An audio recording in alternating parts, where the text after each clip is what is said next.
Hello friends, today we will discuss about our topic concept of sea floor spreading of class 11 from the chapter 4th distribution of ocean and continents. Now let's start the video. First of all, what are the content of that video? Concept of continental drift theory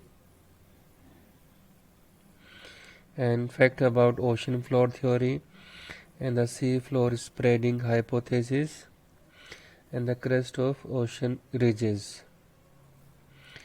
First of all, I would like to tell you about Alfred Luther Wegener, जो कि German मेटोलॉजिस्ट थे, यानी जलवायु वैज्ञानिक हुआ करते थे।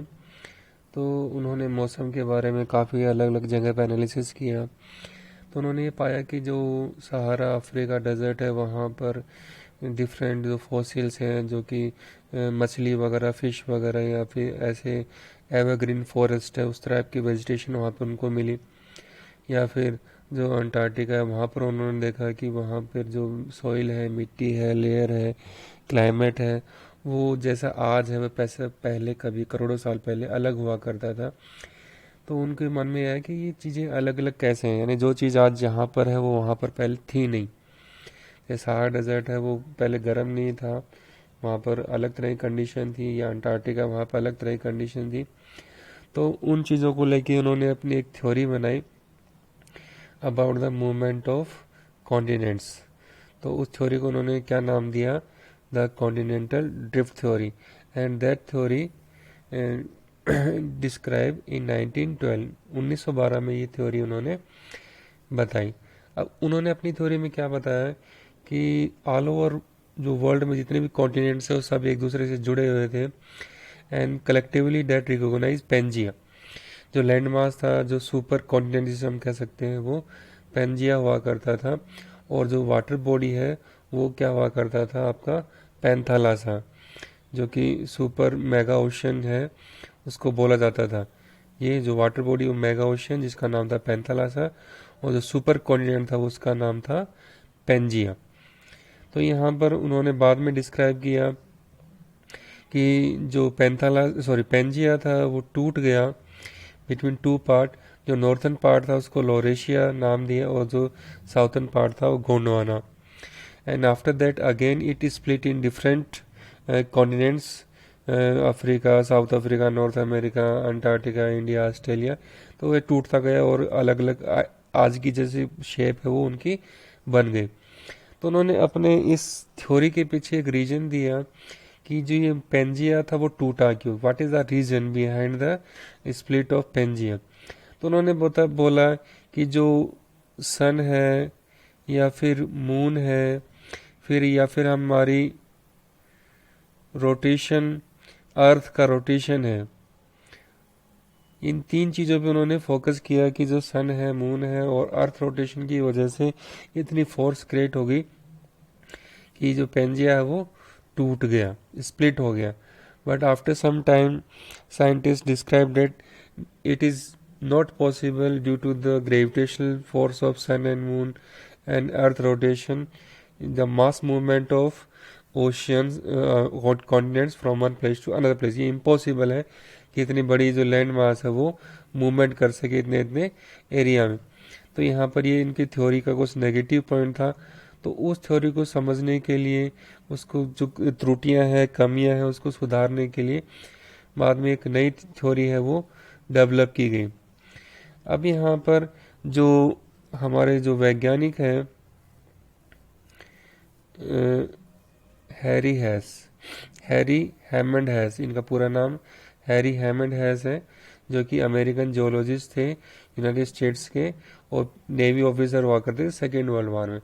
तो उन्होंने जियोलॉजिस्ट है, उन्होंने फाइंड आउट किया कि जो कॉन्टिनेंटल ड्रिफ्ट थ्योरी थी, जो कॉन्टिनेंटल ड्रिफ्ट थ्योरी है वो किसने दी? अल्फ्रेड वैगनर ने। तो उन्होंने डिस्क्राइब किया कि ये जो कमियां हैं कि कैसे पॉसिबल हो सकता है कि इतना लैंड मास है वो मूवमेंट कर सके डिफरेंट डायरेक्शन में। तो जो अल्फ्रेड वैगनर है उन्होंने क्या बताया अपनी थ्योरी के पॉजिटिव पॉइंट्स के अंदर, कि पहले हम बात करेंगे कि अल्फ्रेड वैगनर ने क्या बताया। तो उन्होंने बताया कि जो ये अफ्रीका वाला पार्ट है, सॉरी अमेरिका वाला पार्ट है, और इसके साथ में इसको हम मिला सकते हैं। ये वाला जो पार्ट है यहाँ पर इसको हम जिग्सा बोलते हैं। तो जिग्सा जिसमें हम इसको जोड़ सकते हैं, ये फिट हो जाए एक दूसरे के अंदर। फिर दूसरी उन्होंने ये कॉन्सेप्ट बताया अल्फ्रेड वैगनर ने कि यहाँ की जो सेडिमेंट्स रॉक्स हैं, सेडिमेंट डिपोजिशन है, और यहाँ के जो सेडिमेंट डिपोजिशन है वो दोनों ही उनके जो कंपोजिशन है, एज है, मिनरल कंपोजिशन है, वो सेम है। इट मीन्स कि कभी न कभी एक दूसरे से जुड़े हुए थे। फिर तीसरा उन्होंने बताया कि यहाँ पर जो गोल्ड माइनिंग होती है, यहाँ पर जो गोल्ड है उन दोनों का टाइम पीरियड है वो दोनों का सेम है। तो यहाँ पर गोल्ड होने की मतलब यहाँ पर भी गोल्ड है, यहाँ पर भी गोल्ड है, दैट मीन्स ये एक दूसरे के साथ में जुड़े हुए थे।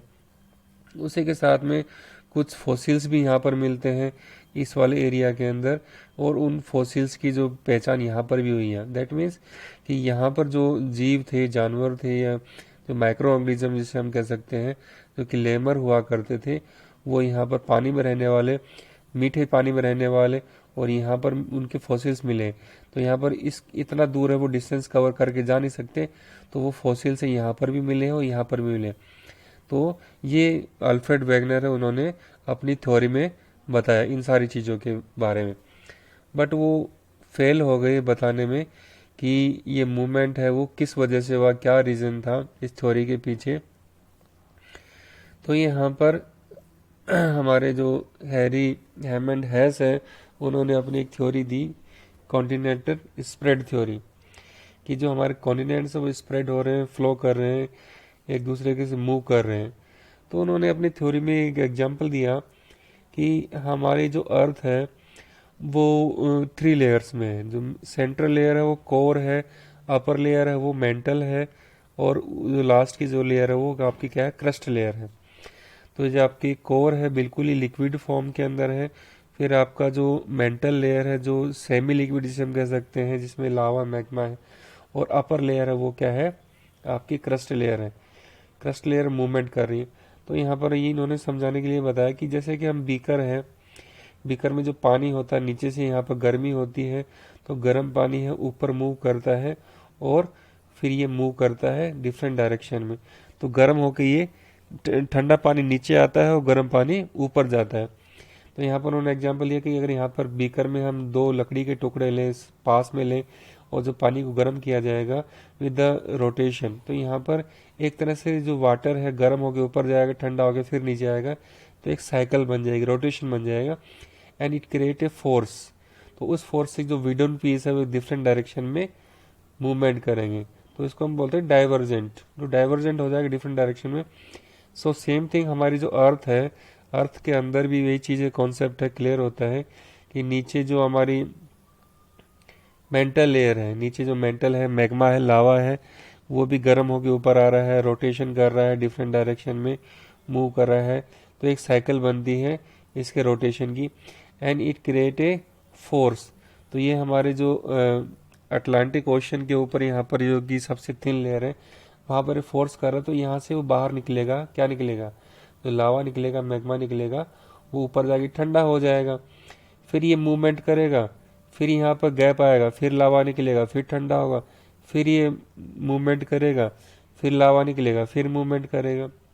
तो यहाँ पर करोड़ों सालों में, अरबों सालों के अंदर यहाँ पर मूवमेंट कंटिन्यूसली हो रहा है with the force of magma. जो रोटेशनल फोर्स है आपकी, कन्वेक्शनल फोर्स, कन्वेक्शनल करंट इसको बोला जाता है, जो मैग्मा है रोटेशनल मूवमेंट कर रहा है, कन्वेक्शनल करंट क्रिएट करता है कि यहाँ पर गर्म होगा फिर नीचे आएगा। तो इस तरह का मूवमेंट है उन्होंने अपने इसमें डायग्राम में बताया, किसने, हैरी हैस उन्होंने बताया। तो इस डायग्राम से हम समझने की कोशिश करेंगे कि जो मेंटल लेयर है, तो यहाँ से ऊपर से यहाँ पर मैग्मा आएगा और ये फोर्स करेगा डिफरेंट डायरेक्शन में। तो यहाँ पर क्या बनेगी आपकी डाइवर्जेंट बाउंड्री। यहाँ पर डाइवर्जेंट हो रहा है, एक इधर जा रही है, एक इधर जा रही है, जो लिथोस्फीयर प्लेट है, डाइवर्जेंट बाउंड्री। और यहाँ पर आगे जाके जो कॉन्टिनेंट्स के पास में यहाँ पर मिल रही है, तो ये आपकी कन्वर्जेंट बाउंड्री जहाँ पर मिल रही है।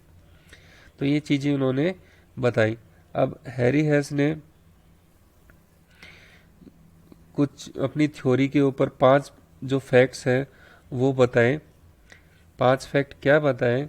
फर्स्ट ऑफ ऑल उन्होंने बताया वोल्केनिक इरेप्शन, कि इस एरिया में जो वोल्केनिक इरप्शन है वो कंटिन्यूसली हो रहे हैं, लगातार हो रहे हैं।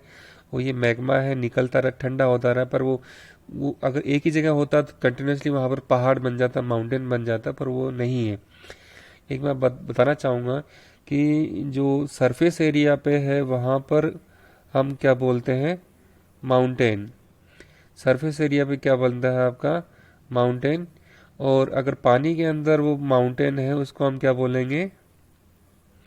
रिज। तो उसको हम क्या बोलेंगे? ओशन रिज, ओशनिक रिज, या फिर समुद्री मेखला या कटक भी इसको बोला जा सकता है। तो कटक भी बोलते हैं इसको, समुद्री मेखला ही बोलते हैं, कि जो पहाड़ हैं, पर्वत श्रृंखलाएं जो समुद्र के अंदर। तो यहाँ पर अटलांटिक ओशन में उन्होंने पहला बताया कि यहाँ पर रेगुलर कंटिन्यूसली लावा है वो निकल रहा है, और ये ठंडा हो रहा है और डिफरेंट डायरेक्शन में मूव कर रहा है। फिर दूसरी चीज़ उन्होंने क्या बताई कि यहाँ पर जो रॉक्स हैं उनकी केमिकल कंपोजिशन है, मैग्नेटिक प्रॉपर्टी है, या पीरियड ऑफ फॉर्मेशन है। 3 चीज़ें देखी, period of formation, chemical composition, magnetic properties. तो यहाँ पर जो मिड ओशन रिज है उसके पास में और जैसे दूर जाते हैं उनमें सिमिलरिटी मिलती है। इट मीन्स कि ये तो आपकी हो गई अटलांटिक रिज। और यहाँ पर उन्होंने रॉक्स का एग्जांपल लिया, यहाँ की रॉक्स है वो दोनों ही सेम थी। जो यहाँ से जो डिस्टेंस के ऊपर हमने फाइंड आउट किया, तो यहाँ की जो रॉक्स मिली, यहाँ की जो रॉक्स मिली, उनका जो केमिकल है, मैग्नेटिक है और टाइम पीरियड है वो सेम मिला। फिर यहाँ की उन्होंने रॉक्स ली, फिर यहाँ की रॉक्स ली, तो उसका भी केमिकल कंपोजिशन है वो, टाइम पीरियड है वो सेम मिला। जैसे कि प्रूव होता है कि ये कभी ना कभी एक दूसरे के साथ में जुड़े थे। फिर यहाँ पर जो थर्ड पॉइंट उन्होंने बताया एज ऑफ रॉक्स के बारे में। Age of rocks, that means कि यहाँ पर कॉन्टिनेंट्स के ऊपर जो रॉक्स है वो अप्रोक्सीमेटली 3200 मिलियन ईयर ओल्ड, और जबकि यहाँ पर आपके ओशन में है अप्रोक्सीमेटली 200 मिलियन ओल्ड। कि जो ओशन में जो रॉक्स हैं वो लगभग 20 करोड़ पुरानी है, 20 करोड़ साल पुरानी है, और जो कॉन्टिनेंट्स में जो रॉक्स हैं वो लगभग 320 करोड़ साल पुरानी है। तो ये उन्होंने बताया कि जहाँ पर ओशन फ्लोर के ऊपर नई चट्टानें बन रही हैं तो वो नई है, तो टाइम पीरियड है उनका वो अलग अलग है। फिर उन्होंने अपने पॉइंट में बताया कि सेडिमेंट्स की अगर बात करते हैं, सेडिमेंट फ्लोर, कि यहाँ पर जो ओशन है, फ्लोर है, यानी यहाँ पे जो सेडिमेंट डिपोजिशन है उसकी जो लेयर है वो क्या है? थिन है, पतली है। और जैसे जैसे हम यहाँ पर जाते हैं इधर कॉन्टिनेंट्स की तरफ, यहाँ पर इधर मूव करते हैं, तो यहाँ पर सेडिमेंट्स की जो लेयर है वो मोटी होती जाती है, उसकी जो थिकनेस है वो बढ़ती जाती है। फिर हम बात करते हैं अर्थक्वेक।